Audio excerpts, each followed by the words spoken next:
I am a criminal defense lawyer and a mom down here in southeastern Indiana.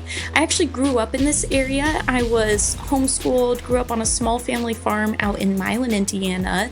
And a lot of people didn't see me because we were homeschooled, so didn't have a whole lot of time out in the community other than the community soccer that I did. And then when we would go Ooh. to church, bi-weekly because we were a very religious family. But it's really been exciting and really comforting to me when I'm going out places since announcing my campaign and running into people from my past life before I moved away to go to law school and go to get my graduate degree, and then came back and they remember me, and running into somebody at the grocery store and them being like, "Hey, I remember you from when you used to volunteer at the local YMCA. It's so cool to see you running for office out here." So it's been really exciting and really heartening to see the memory of me is still there in the pockets where I participated before. And I'm really excited to use my voice as a criminal defense attorney. This is why I went into this line of work, is because I like to use my voice to speak up for people and make sure that I'm getting people the best outcome I possibly can on any given criminal matter. And I really want to do that for the people of my district, because I feel like the voices of rural Indiana, rural areas across the country, have been overlooked for a long time. Yeah. And it's led to a lot of people feeling unheard and unrepresented by the current people in control. Oh, wow. I love that. First of all, we have to talk about soccer. What position? I was a midfielder and a forward. Nice. I did do goalie Okay. sometimes, but I always preferred to be running up and down the field. Nice. Soccer's my jam too. I was like, that was my pathway to what my father would say was his headaches in high school, because I was on the varsity team when I was a freshman. I'm not tooting my own horn. I'm just saying from a social standpoint, my dad was like, seriously? Because then I was hanging out with all the older people when I was a freshman. He's like, great, this is my life now. Oh, I But I love bet. As a soccer. dad, he was probably like, "Ugh, now I got This so is many concerns." exactly. He had a lot of concerns because we were paired right up with the boys' varsity soccer team. Oh I was my like, this is sweet. gosh. I But freaking love it. exactly. So homeschooling, how long were you homeschooled? All through K through 12, or is that was something your family decided to do because of the schools in the area? What I led to that was decision? I think it was something that my mom always wanted to do. So she was a Hmm. stay-at-home mom, and my Okay. understanding is that my parents early on in their marriage had talked to each other about the fact that they really dreamed of having a big family someday, and that my mom really dreamed of being kind of a homesteader in the sense of, Hmm. homeschooling the kids, teaching them how to do things like making our own bread, being Mm. self-sufficient and independent young people. So I was homeschooled from like pre-K all the way up until eighth grade.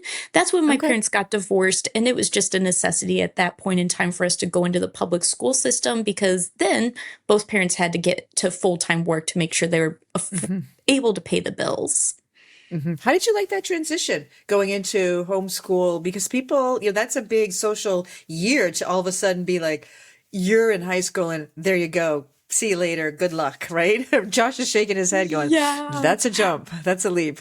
I was excited because, and I love this part about my life. My siblings have always been my best friends since day Oh, one, nice. because we spend the majority of all of our time together every day. So I loved that. But I did always have that aspiration to go and be more engaged with other kids that were the exact same age as me and just see what they're up to, what their lives are like. So it was exciting in that regard. But I will tell you, on that first day of public school, I was absolutely terrified Yeah. because all I knew about public school is what you see in like sitcoms on Disney Channel, Yeah. and they always Yeah. make it seem like there's a bully who picks out the new kid. And I Yeah, was so exactly. scared. There's actually Yeah. a really nice kid who came up to me while I was waiting at the bus stop that first day for my little sister, and he was trying to be a friend to me. But I was so convinced, because he seemed like a typical popular kid that he was just going to pick on me, that I was kind of like short with him. I was like, I gotta get my sister. Bye. That's too funny. We all have those high school, grammar school memories. Too funny. So, how did you find your way to law school? Because criminal defense, I knew you were a lawyer. I knew you had a young child, but I had no idea that that was your lane. And now that I know that, I'm like, okay, that makes sense. I can see that. But how did you find your way? Right? Josh is laughing. He's like, okay, this makes sense now. It's so Interesting, actually. So I didn't know this about my grandpa when I was a young kid. I knew he was a lawyer, but in my whole life, he had always been a medical malpractice lawyer. So it was actually completely new information to me when I decided to go pursue a JD degree that my grandpa actually started off as a public defender himself. And Mm, he actually almost got arrested one time for sneaking food into a jail to a client who was on a hunger strike because he was concerned about their well-being. wow. So I actually decided in my junior year at Purdue University that I needed to pursue a JD degree. At the time, I was a communications major. I was majoring in marketing, public relations, and rhetorical advocacy, which was very interesting because I actually almost failed out of I did fail my first communications class at Purdue because I was absolutely terrified of public speaking. But as I Oh, got into interesting. it, I realized like, I really enjoy connecting with people and learning their stories. And I wanted to be able to use that thing about me that I really enjoy doing in a way that could be used to improve people's lives. So I actually went into practice as a prosecutor first with the Marion County Prosecutor's Office because I really wanted to be a voice for people who suffer some of the worst crimes in our society. But in that job, I was actually most heavily receiving cases where people were dealing with substance abuse disorder, alcoholism, homelessness. And Hmm. there's a lot of typical charges that go along with that line of Yeah. life experience. And I just did not feel empowered in a way that I was actually helping these people. I felt like I was being used more so, like my legal skills were not being used to their fullest ability. So Hmm. that was when I made the move to criminal defense after about a year and a half in my practice.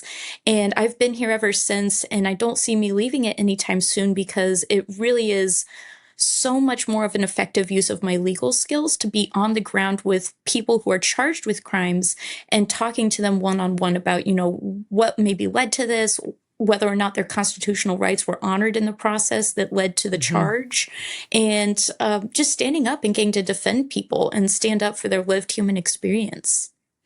Did you see the recent story out of Elkhart, where the Notre Dame students, which is under their club or what they do for their practicing and their, I don't know what they call it, whether they're working under a mentor and it's during their legal years, but they got a gentleman out of jail who's been in jail in Elkhart for 27 years for a crime he did not commit.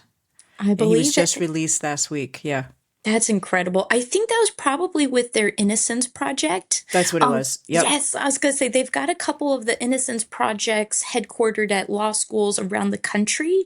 And Hmm. the people that run those programs really just make me so proud because there are a lot of individuals out there who are serving long, long sentences for crimes that they may have never even committed. They just were in the wrong place at the wrong time or chose to speak with law enforcement without a lawyer present, Hmm. waiving their constitutional rights. And that's always my number one piece of advice to everybody is just don't talk Zip to it. police, even if you think you're innocent, because you never Zip know it. what they're Yep. looking for in the questions they're asking that you might be admitting to that was exactly what they needed to figure out something that leads to a charge. Yeah. So tell me some things about your district. Give me some, like, we're District 55 down in southern Indiana. Tell me about that area, the towns, but give me a profile of District 55. So I absolutely love it down here. I actually think more people should move to District 55 because I've come to recognize it more in the last year, especially, but we are truly kind of like a little slice of Europe down here. There's Hmm. a slower way of life and in your day to day, people have a lot more understanding for you as you go about your daily business. If you drive across the countryside out here, it's rolling hills and grassy knolls and cows grazing. You get to see longhorn cattle here and there. Oh, It's wow. really beautiful. We're a heavily agricultural community in the sense that we're surrounded by a lot of farmland, but the people who make up our communities are actually heavily comprised of people working in professional degree programs. So we have a lot of people who live out here who are working in the medical fields. We have engineers living out here. We have people that work as professional truck drivers. We have a lot Hmm. of union based jobs out here in manufacturing areas, construction workers, which require specialized education and training. So we're very heavily comprised of professional degree and training holders, even though we are surrounded by a lot of farmland. So it's a very diverse makeup. I think we actually have a fairly high number of people who are homeowners out here. I want to say almost 50 to 60% of residents in the area are homeowners. Um, but this campaign is really about uplifting those who work in any job across society. Because truly, when we uplift those at the lowest levels in our society, we are going to be improving the status of life for everybody across society. Mm-hmm. Because then there's a higher expectation for the wage to be Mm-hmm. earned by somebody with specialized training when somebody at a lower income job is making more money. They got Mm-hmm. to keep you motivated to attain those higher levels of work.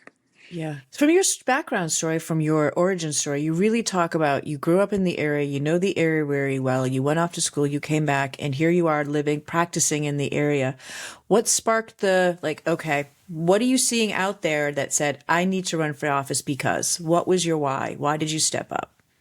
I've always voted in every election since about 2016, because I worked full time all throughout my undergraduate degree. I actually worked part time all through law school as well.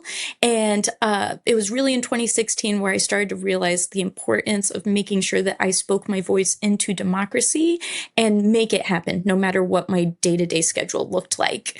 But ever since then, I have gone and voted in every election, including municipal, because I think it's very important that we Mm. know who's running for us to represent us and that we have actually selected them and they haven't just been selected by default of no one challenging them.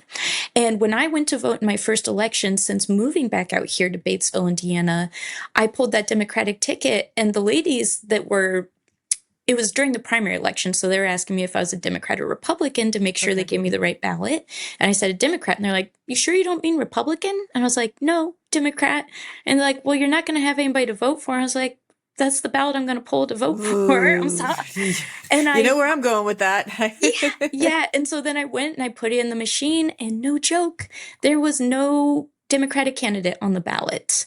And Wow. so I was upset by that because I think that competition really gives us the best representation at the end of the day in any role.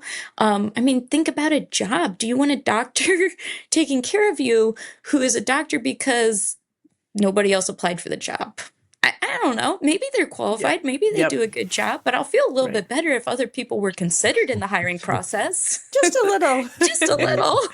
Well, talk to me. How did that make you? I mean, that you said that made you feel. It's like you want the best qualified candidate, but this year is the first year. Currently, we have 100 House seats in Indiana for the state house, and we have 50 for the Senate. On the Senate side, 25 get reelected every 2 years for a 4 year stay, so it rotates half. And on the House side, every 2 years, the whole House flips, or they're up for reelection.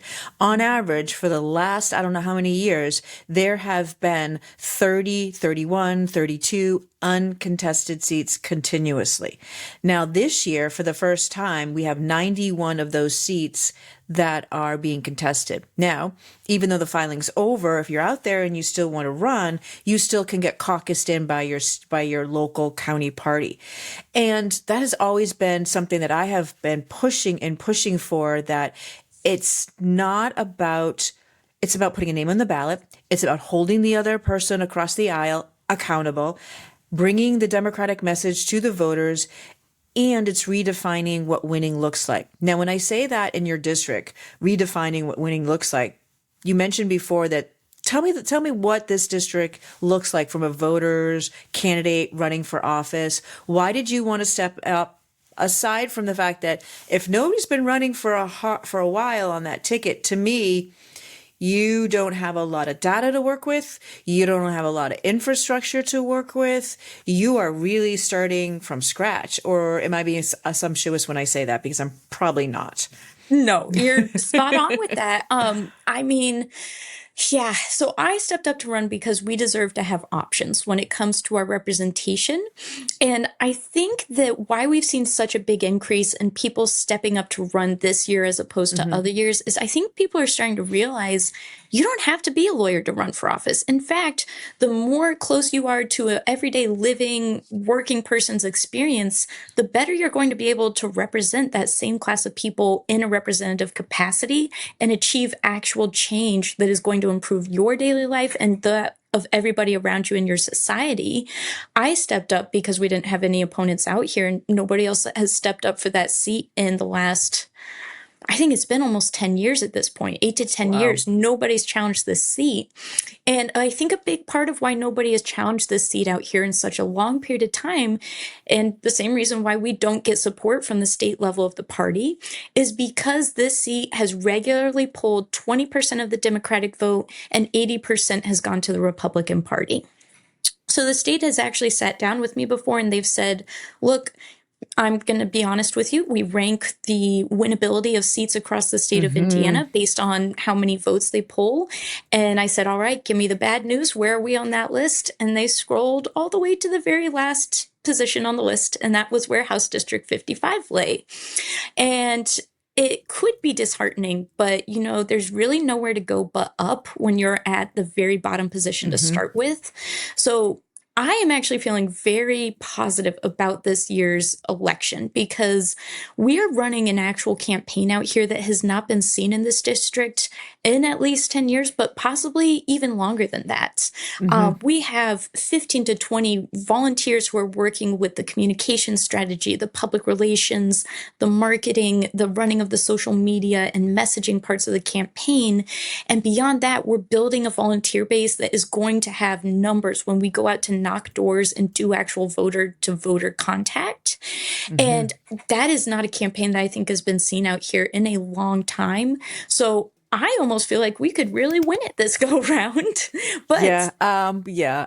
Go ahead, Victoria. I was just going to say, but even if we don't win it, what I would take as a huge win is if we break that margin of the voting split in this area to such a difference that we start to be seen as a competitive house race. Because I really want to raise people up to see their own position in running to represent their area. Absolutely. They can learn the skills here and they can go forward and pursue representation in their own area as well, or even be a new candidate in this area. Yeah. Yeah. Takes all of us to make that lasting change. Yeah, 100%. I hate that. I've seen that ranking. I hate that ranking. I think it's a bunch of BS because the way they do it, it's done by third party. It's the way outside viewers who are looking into the state, and I get it. It's the starting point. For me, what kills me about that is they say, regardless of who ex Democrats running in this district, if all else things are equal, this is what this district is going to produce. And I'm like, no, that forgets about who the candidate is, the environment that they're running in, the amount of resources they potentially can raise if they have the support. And it also negates that when you stop messaging, when you stop talking to the voters, that's on you. That's why the district has continued, because I'd be curious. Now, I have never pulled that, but I would be curious to see where the vote was. Now they're only showing you where it is now. I'd be curious to know where it was in 2012 when they redistricted and they started to stop paying attention. And then it goes down and down and down. And that's human nature. If you stop talking to somebody, it's like a friendship. If you stop reaching out to your friends and you lose that connection, it's like, oh, I haven't talked to someone. But we all know those friends when you pick up the phone and you haven't talked to in 15 years, like, oh my God, I haven't heard from you so long. So nice to hear from you. And you pick up right where you left off. I feel like we don't realize that's the potential here. Voters just haven't heard from us. We haven't picked up the phone to talk to them. So in that, pick up the phone and talk to them. What are you hearing from the voters on the ground when you're out there? Like, what's top of mind for them, your voters? So I'll be honest, when I go and I've done canvassing or phone Mm-hmm. banking thus far, and I ask people, like, what issues are most important to you? Most people tell me I don't know. That's honestly their answer. They don't know Okay. what issues are important to them. They're just kind of living in the day to day, just living to survive and get by. But when I start to ask them pointed questions about the issues that I'm thinking about campaigning on and see where they stand on those issues, what I am hearing is that people across the political spectrum care about properly and adequately funding our public schools. That is almost a number one issue for everybody across the political spectrum, because everybody can agree our kids deserve access to a quality education, a quality public education. Mm-hmm. And I think a lot of people feel strongly that public dollars should be going into public education. They don't want their tax money being spent to fund somebody's private education who may not even need that public assistance. Mm-hmm. At the end of the day, that's really what people care about, is how is our tax money being prioritized? A lot of Mm-hmm. people are also feeling the squeeze just because of rising living costs. When it comes to property taxes, they're feeling that squeeze a lot more because all the other living costs have consistently been going up over the last couple of years as well. So they care a lot about property taxes as well. But at the end of the day, the laws that have been passed in the last year or two by the current legislature have not done anything to significantly impact decreasing property taxes. Mm-hmm. And if anything, they have raised local taxes like wheel taxes to make up for the difference that they did cut in property taxes. So people are still feeling the squeeze. So I think we Mm-hmm. all need to start coming to the table and thinking about, how do I want my taxes prioritized in the way that they're spent back out into society? Because there Yeah. are ways that we can make people less reliant on social programs if we are empowering them through the tax money that is going into our government to have access to things like accessible and affordable childcare, accessible and affordable healthcare, and making sure that we're maintaining our local governmental infrastructures as well. Um, Mm-hmm. so yeah, that's kind of what I'm Yeah. hearing, is like we all tend to care about these same issues. Yeah, it's interesting because I love how you're framing it and you're saying that I'm listening. These are the issues that I think that they matter, but then you're like, I'm in a listening mode right now. I want to hear what's top of mind for my voters because what I think might not be what they're experiencing in their daily life. Because as you've heard me say many a times, it's not about you. It's about what are the issues that what voters need you as the representative to solve. And when we go back to education, because I'm hearing this a lot, because we know the budget bill that was passed in 2025 really cut funding to municipalities, which include education. My question back to you is, how are you as the campaign, and is it landing? Are they connecting the dots of who's responsible for the lack of funding coming into the schools? Because what I'm hearing on the ground is a lot of schools were okay. They could scrape by in 2025, 2026 academic year, but looking at 2026 and 2027, they're going to be like, okay, we're really cutting teachers. Those after school programs are going, etc. So are they connecting the dots to the cause and effect of why they're feeling the pinch in their schools? I will tell you, I don't know that the everyday citizen necessarily is.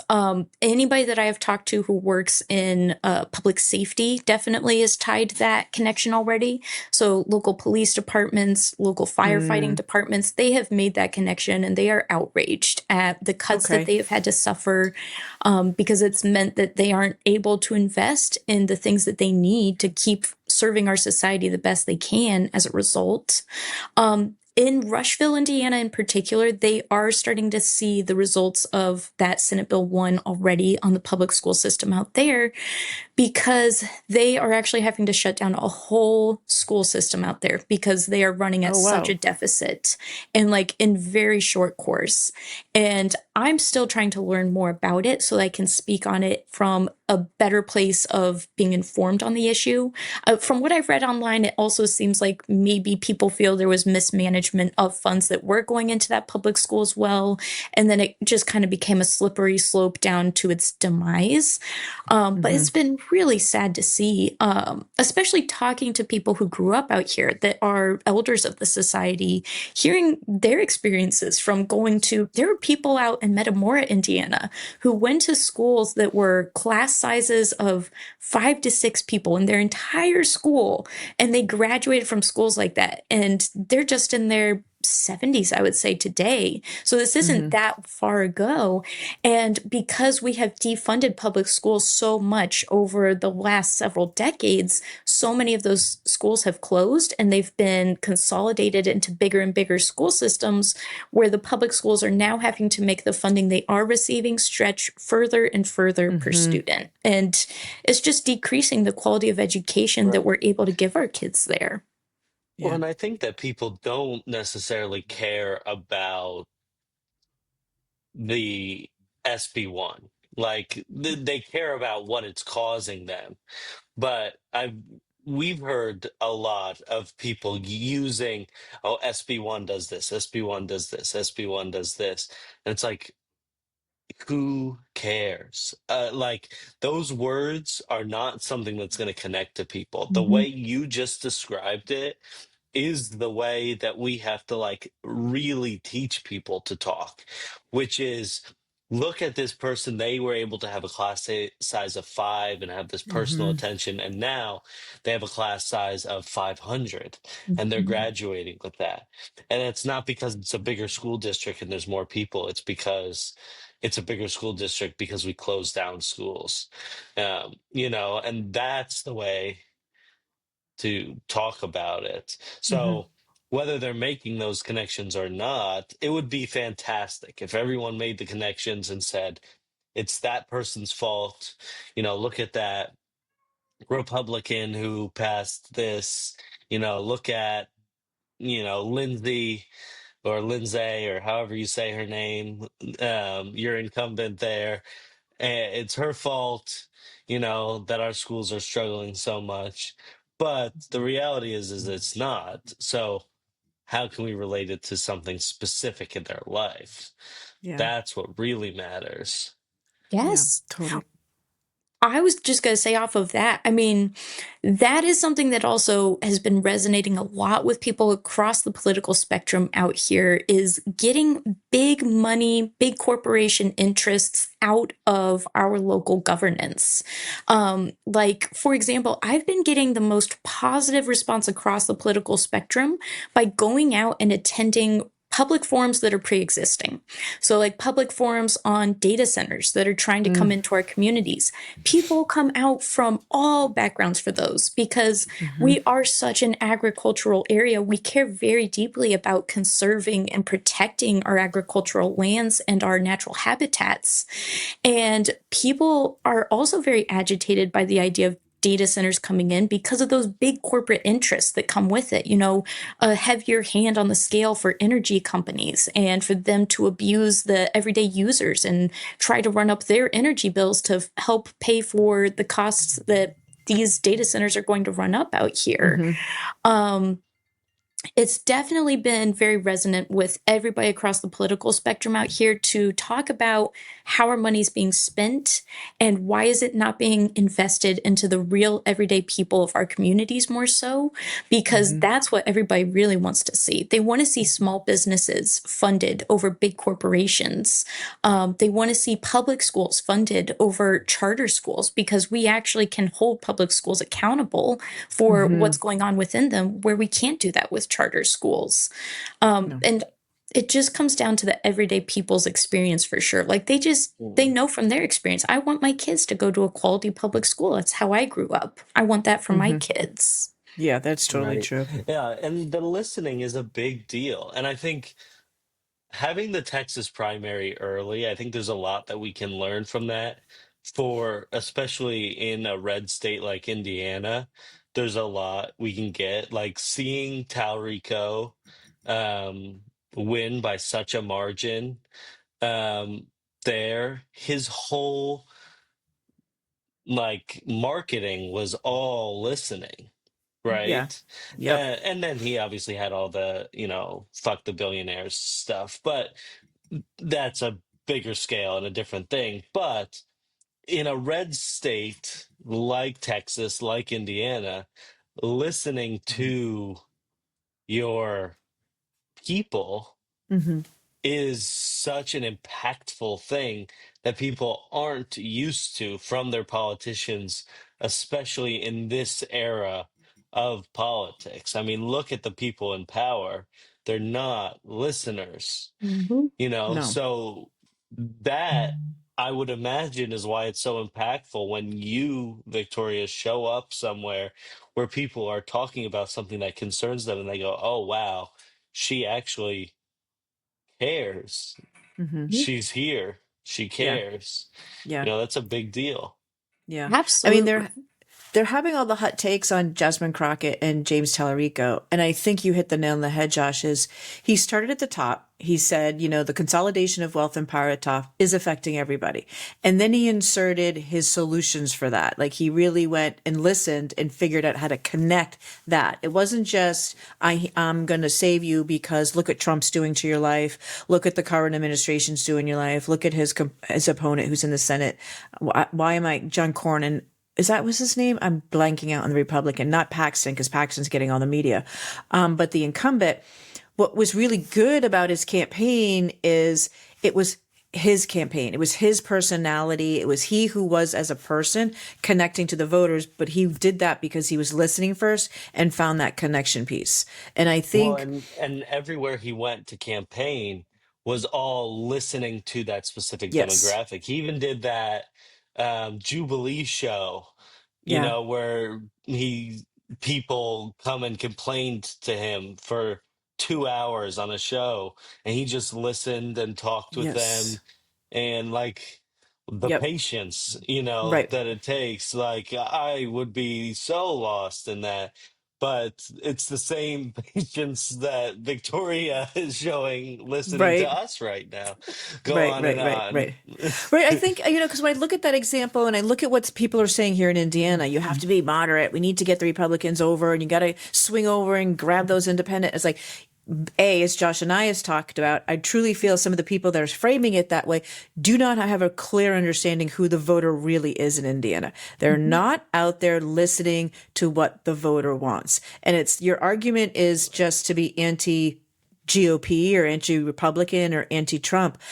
Where we stop short is we do not offer a solution. So Mhm. while you're out there listening, what I'm hearing from our conversation is, but this is how we can solve this together. This is what we can do in the future, like fund public education so everybody has a great place to go to school. It's sometimes the simplest answer is right in front of us because when you look at candidates that, really say we have to be a moderate candidate, we heard that after Mandani's race and in Virginia, Mickey Sherrill in New Jersey, and then Abigail Sandberg in Virginia, people were saying, oh, we need a Mickey Sherrill everywhere. I was like, no, she related to her community. She was Mhm. solving issues in her community. Same with Mandani. Same with James Tarico. I think the edge was him, which you grew up in your area. For me, when I was listening to him over Jasmine Crockett, and everybody was asking me, who would you vote for? Who would you vote for? And I honestly would have had a hard time on that vote. But the more and more coming down the last 2 weeks, what James had that Jasmine Crockett didn't have was Jasmine Crockett was more about fighting back against Trump. James was more about, yes, but here's what I offer for a solution. Whether Jasmine Crockett had that or not, it didn't come through in her messaging. It didn't come through in her presentations. It didn't come through on the social media. I don't know if you folks picked up on anything different, but that's the persona that Jasmine Crockett is. I'm a fighter. I'm going to fight against Trump. People don't vote against something, they vote for something. So, what was the something she was offering? Well, and I think that is a big reason why our voting population has become so disengaged with politics in Indiana in Mm-hmm. particular. We have not given them any reason to have faith in their democracy on either Yep. side of the political spectrum. I remember talking to my younger sisters a couple years ago before I ran for office the first time and asking them if they had voted in the most recent election, if they're registered to vote, they plan to vote. And they told me, "No, I'm not going to vote. It doesn't matter anyways. Everybody's Yeah. corrupt. Everybody cares more about, what big money wants out of them than what the people do. So why would I?" And I get it. We have not given them good candidates to feel an actual confidence that their interests are going to be upheld in a long time. It's a big part of why I'm a grassroots Yeah. candidate. I will never take money from a corporation or a corporate PAC entity. If anybody from that background ever tries to donate to me, I will send it back to them, regardless of the cost to myself. Yep. Because as a lawyer, especially, I take that as a conflict of interest. You know, you're not allowed to have real conflicts of interest or and potential conflicts of interest you Hmm. have to advise your client of and have them sign a waiver of before you could even represent them on a case where there is a potential conflict. And I take that very seriously as a candidate for a state level office. I Hmm. don't want to take money from a corporation because whether or not I'm actually planning to do anything for that corporation at the end of the day, there's the perception from the public standpoint that I am going to value their input Hmm. on certain laws and certain tax rebates to a degree because I took money from them. And Hmm. so I personally will never take money from people or organizations that are large corporations or corporate PACs to make sure that the public has confidence that their voice is the only thing I care about at the end of the day. And that's another big thing too about why I feel so well equipped to represent the people out here as a public defender.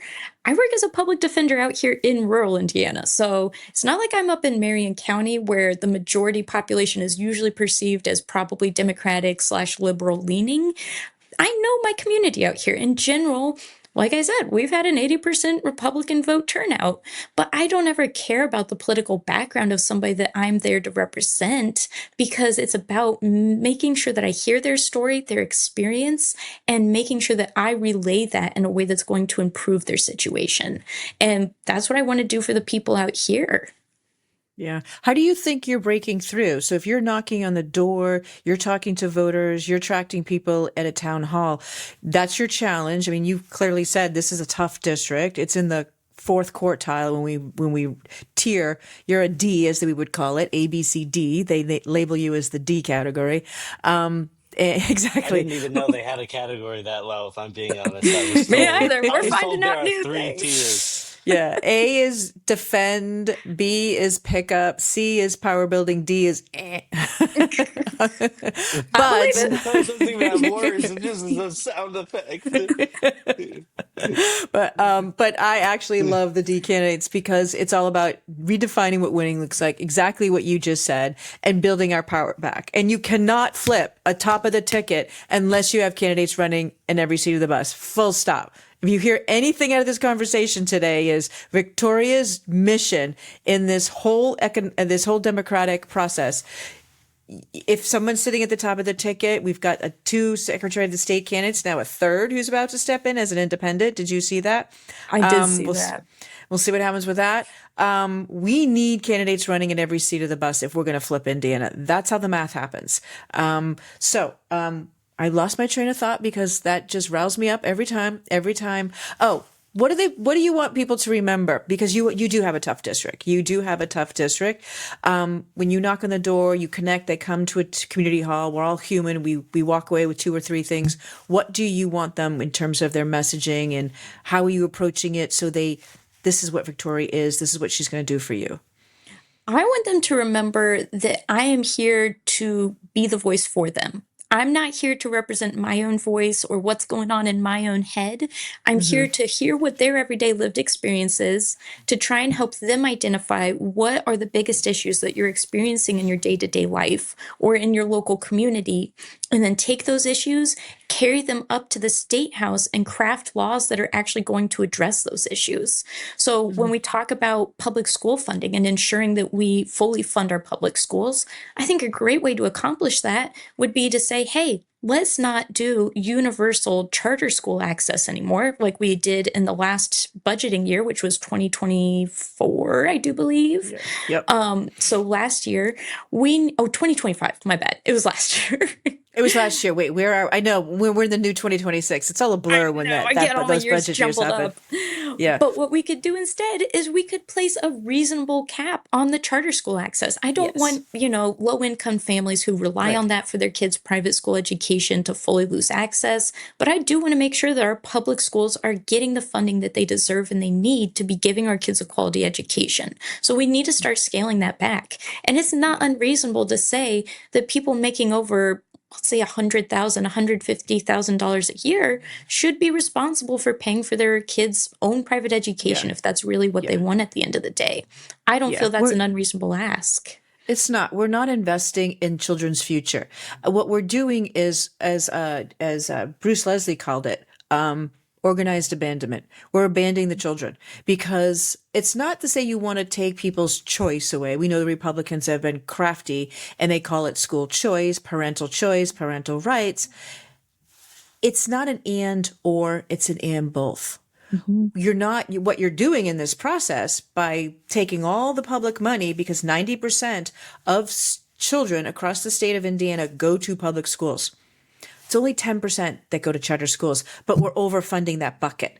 Mm-hmm. Make that make sense for us. Make that make sense to us. So it's, as you, as the representative, is going to go to the State House and demand equity. We're asking for a seat at the table when it comes to investing in education across the state of the Indiana. And it's not, because what's happening is the master plan is to destroy our public schools and go, look, they're not performing. And going back to your conversation about potential mismanagement of funds in that public schools, I don't want to hear that from them, because what about the charter schools that were using the charter school money to go to Tiffany's and they're being sued? The charter schools that are folding because they were conflating and putting wrong, very large numbers in their population or their student enrollment so they could get more vouchers and more support, and they were being sued. So there's going to be corruption on both sides. I wouldn't call it corruption, but there's potential for oopsies on both sides. But that charter school oopsie about vacations, Tiffany's, and inflating the numbers, that's on purpose. So that's what frustrates me about this is 90% of our kids do go to public schools, and you're overfunding the 10%. Make that make sense for me. Where's the balance sheet on that? It doesn't make any sense. And I mean, that the Republican caucus from the state house and Senate, they all send out these mailers and these handouts at their legislative luncheons every year. And it's got a pie graph on it, and it shows where the Yes. state funding is going. And on those graphs, everybody's using the same one. It shows that like over 60% or so, it looks like, or at least over 45%. It's almost over half of the budget is going into K through 12 funding, but they are not differentiating in that graph what amount of that is going into public school fundings, how many public schools, and what amount of that Right. is going into charter school funding and how many charter schools. Yeah, it's false false advertising.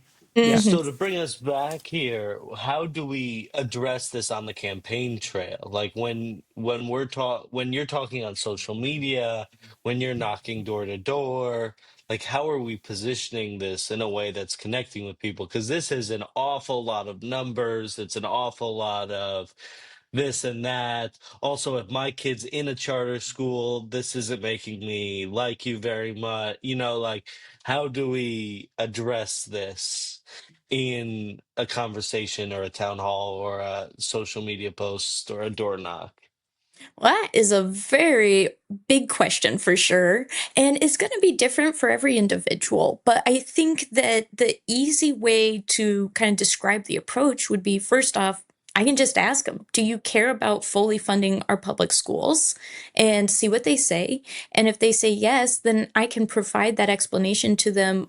Did you know question? Did you know that right now we have unlimited access to charter school funding in our state? So families that are making over $200,000 a year, they can use the state money that should be going into our public schools and pull that out and send it off to a charter school they want to send their kid to instead on our tax dollar dime. Is that something that you like? Is that something that you want to see keep happening? And see what they say.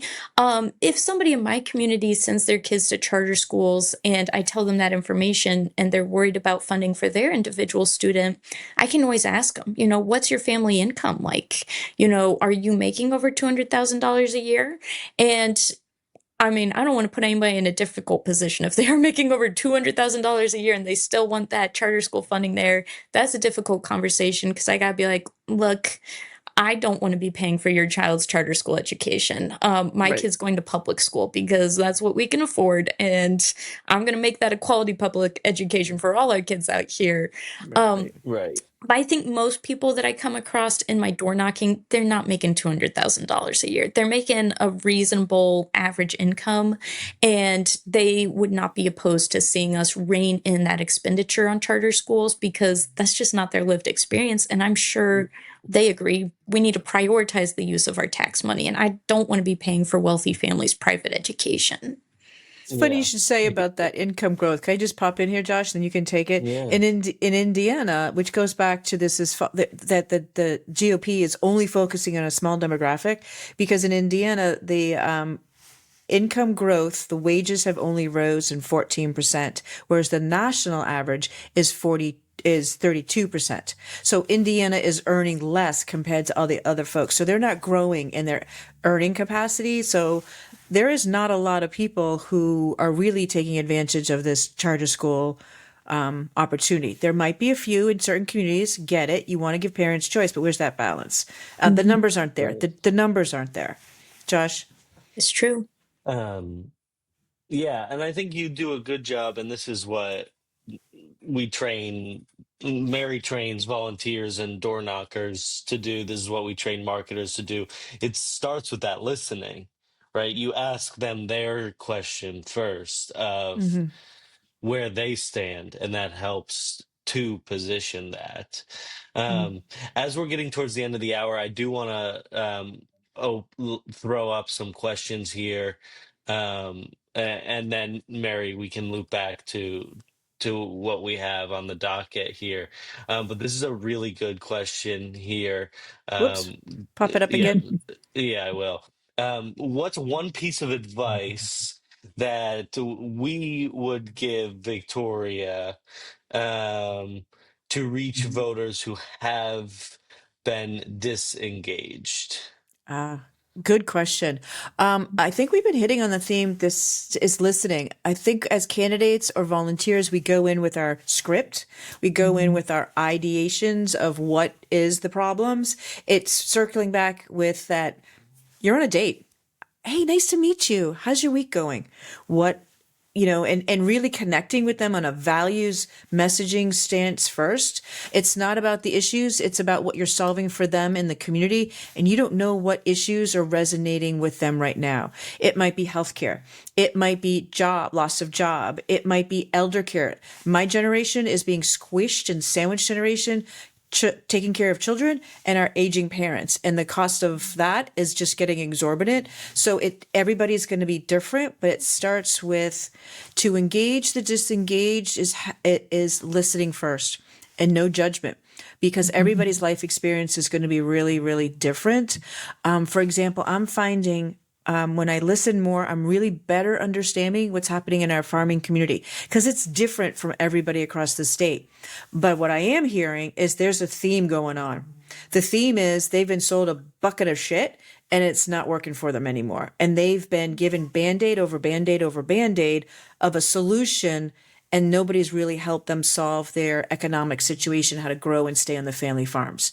So that's coming to a head, but everybody's are going to come from it from a different lens and a different experience. And it's finding that through line within your community that brings the community together. Right. Good question. Josh, would you add to that? Yeah, I mean, I think I would second all of that. I think uh I guess Claire, there'd be two different things. One is if you mean disengaged, meaning they were engaged but they no longer are, then that's a different thing. We'd Hmm. want to pull them back. If they were engaged, that means we have some way to connect with them, and so we'd want to reconnect with them however they were connected with us. So if we have their email, we want to make sure we've got a good email system set up and we are talking to them in the way that that makes sense.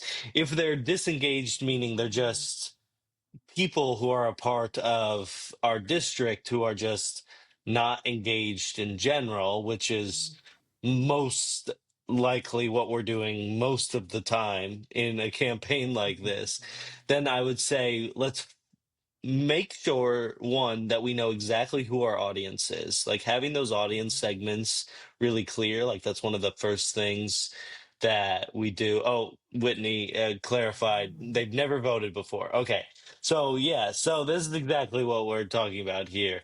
Is we see this all the time, especially with our young voters, right? Is um they have never voted before, they're not necessarily engaged, we don't know specifically what they want. So what we need to do is figure out where they are first. So we have our segments. So if they've never voted before, they're probably either on the younger side or they're in some kind of marginalized segment of our audience.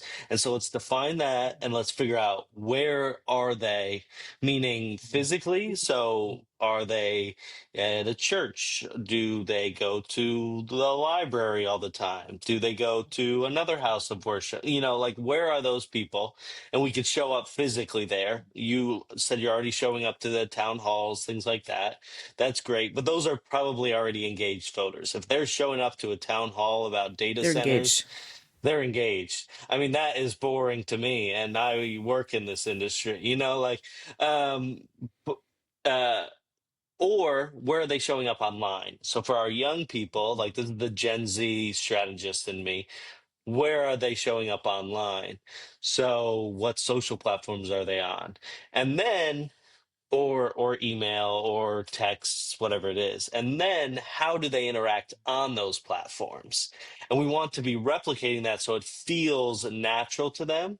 That is how we want to be doing our ongoing, because once we can do that, then we just keep doing it and doing it and doing it and doing it and doing it, because as Mary talks about, our audience is probably so sick of hearing this, but we're going to keep saying it and saying it until November 3rd, and then we're going to start over again saying it, which is you have to work them down the funnel, Yep. which is the awareness, and it takes 7 to 12 times in the corporate world. We say 7 to 12 times to get someone from hearing your name for the first time to purchasing something, and it is not really that different from voting.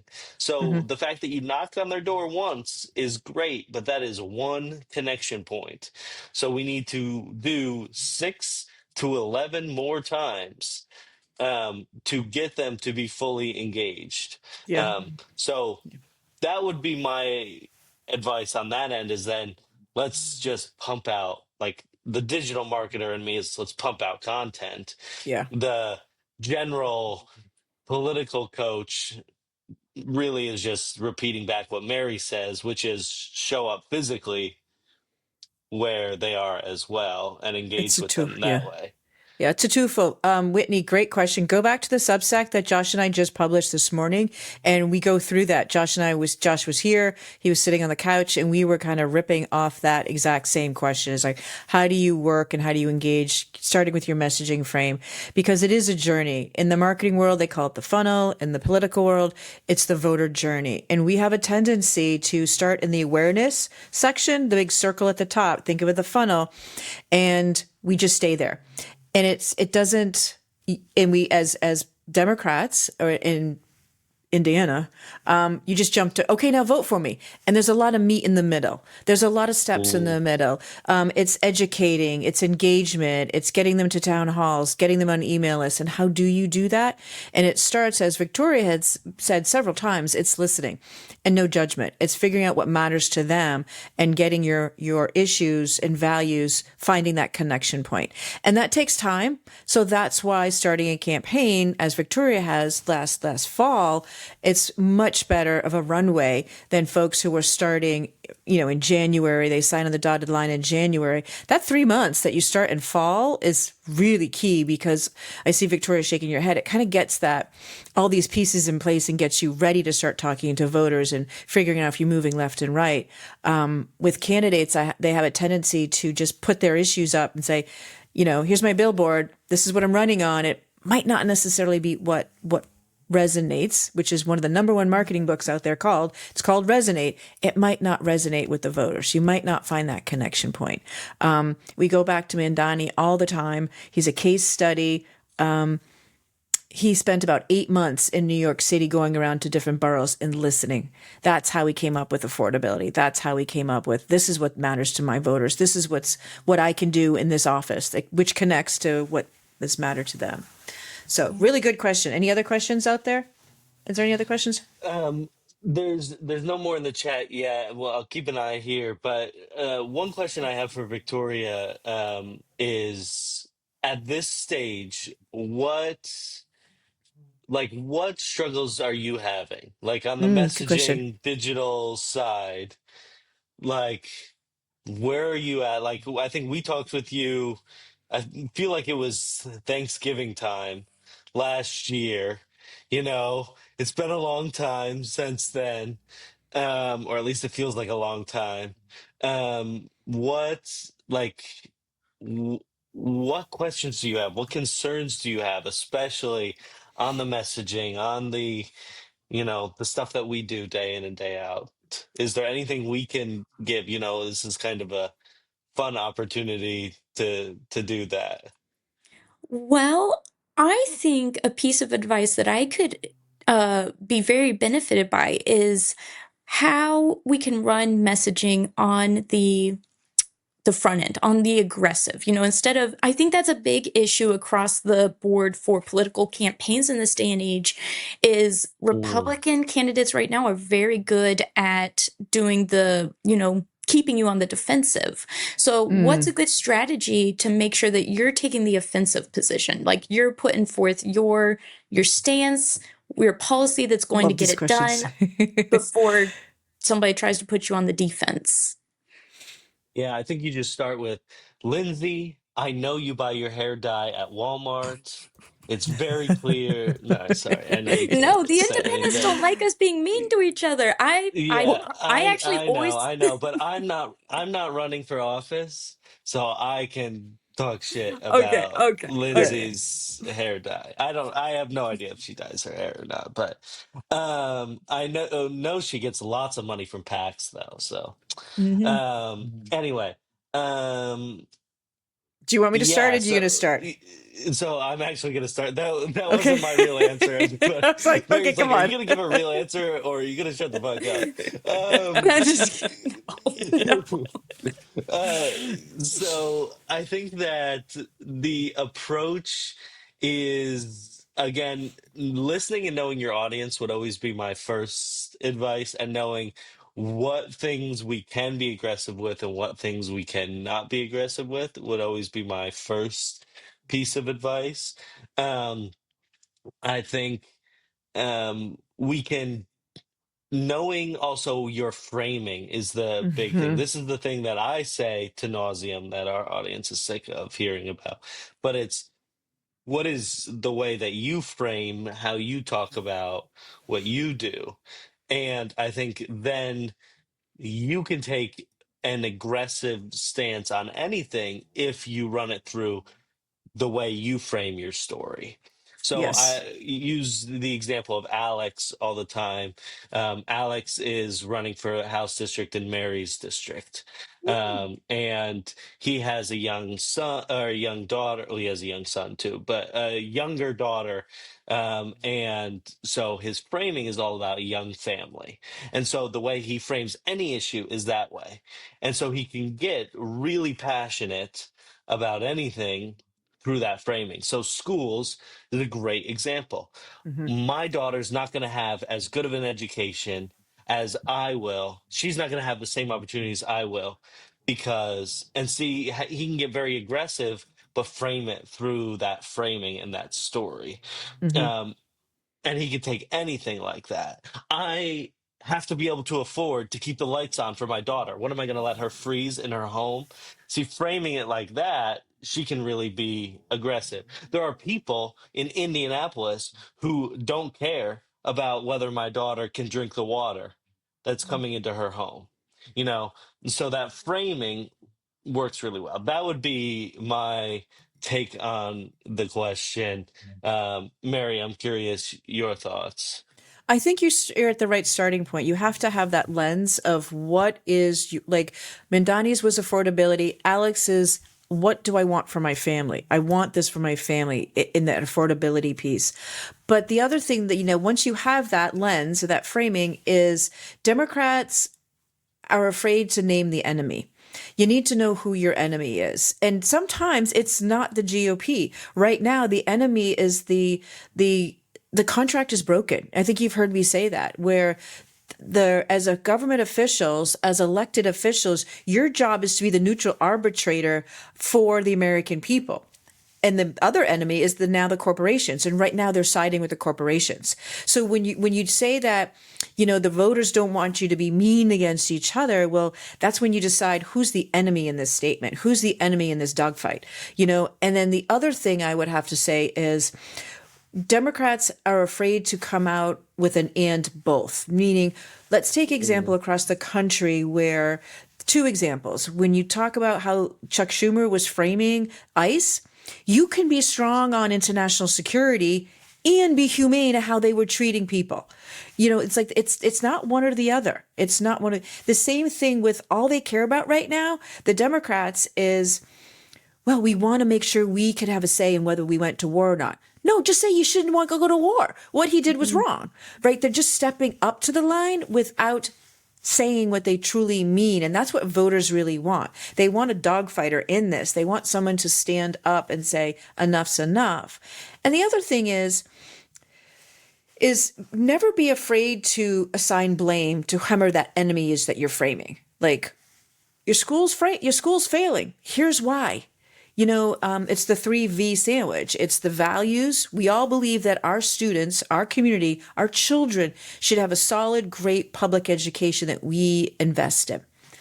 The villain or the enemy is the current GOP has been defunding education for the last 15 years. And here's where they also fall short is the only way that we're going to get out where you don't necessarily just blame. And that's where they fall short in that fighting. It feels like you're going back just fighting. You need to offer a vision for the future.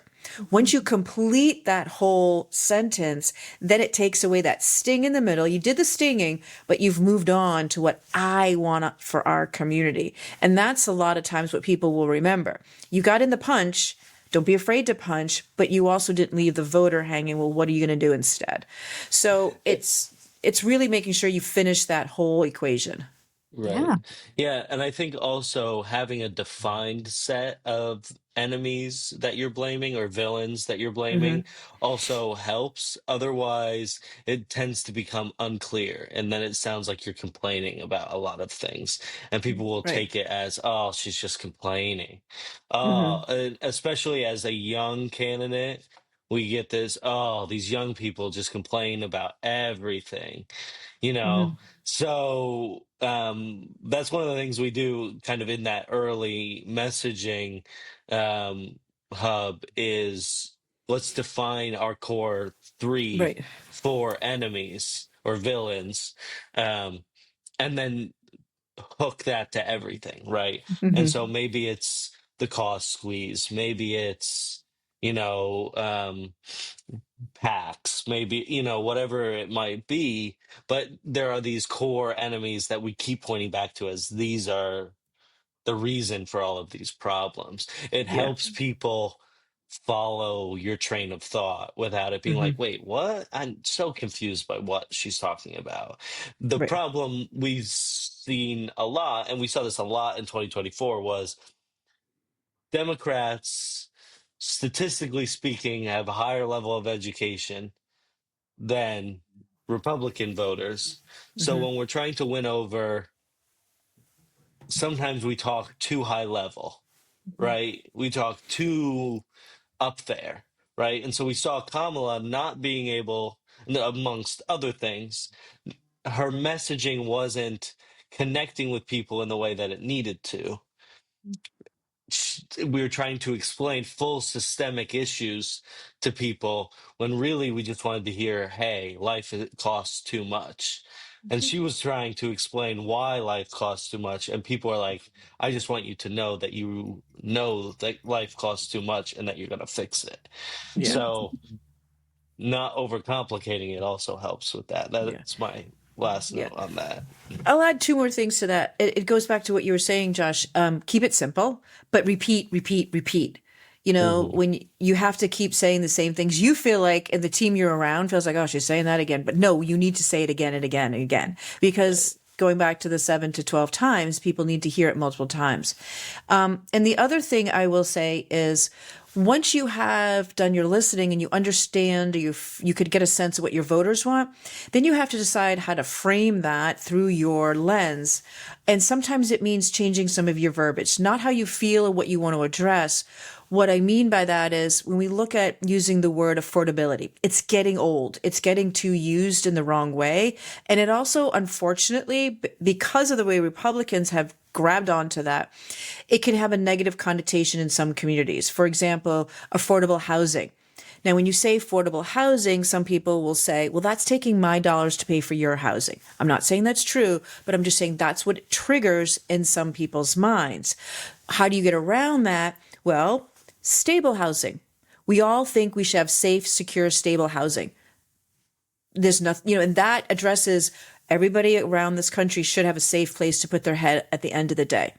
So it's not we're going down the same goal. We still want everybody to be housed. We still want, there should be certain grant programs and there should be certain ways that the housing community doesn't take all all the money, like Dale Devon here in HD5. He changes all the laws, so he benefits as a builder. You can still have those conversations, but at the end of the day, what they're going to remember is affordable housing trigger. She wants to give all my tax dollars to affordable money. But if you say, yeah, everybody should have a safe place to live, because that might be like, yeah, I had a struggle with my mom when she had to downsize. I couldn't find her a good home for somebody that wanted a first floor accommodation for an aging parent. So that's a better trigger because it's more relatable to everybody. So it's going down your list and how to figure out how to say the same thing, but in a way that elongates your coalition. Yeah. I think that's I mean, great that was advice. a lot. No, I think that was all great advice across the board there. I really feel like the thing that's resonating with voters in my area is getting large corporate money out of our political system. I mean, Yep. I think that is a big part that has led us to where we're at today. You see it, and that's one thing that I will say, it's not an attack on Lindsay Patterson, my opponent, but it is an attack on every single representative who's like her, because Hmm. she and others are out here accepting money from big corporations, and then they're going out and they're voting yes on laws. Maybe they're not even reading the laws first. I don't know. But these laws, they unduly benefit large corporate interests at the end of the day, not the everyday citizens of our communities. Yep. And so, to those representatives out there running for House this go round, I would ask you to vow that you're not going to accept large corporate interests, to bestow some more faith back in our political system and get people re-engaged again. But that's something that seems to speak true across the board in Indiana. Everybody's sick of large corporate interests in our politics.